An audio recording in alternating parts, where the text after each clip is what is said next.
चन्द्रे र मुना पोखरामा छुट्टिएपछि उनीहरू बागलुङ कालिका माईको दर्शन गर्नको लागि हिँडेका थिए। उनीहरू बसमा चढ्दाखेरि यसरी छुटे। अहिले आएर मुना आएकी छिन्। चन्द्रे धेरै तनावमा छन्।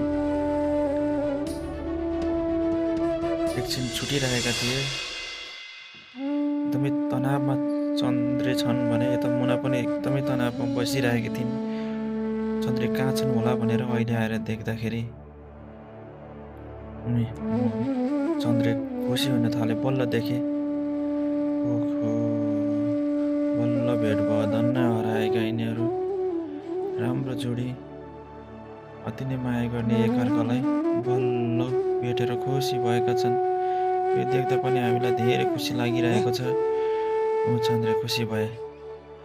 ओहो, आँखाबाट आँसु नै रसाए। ओहो।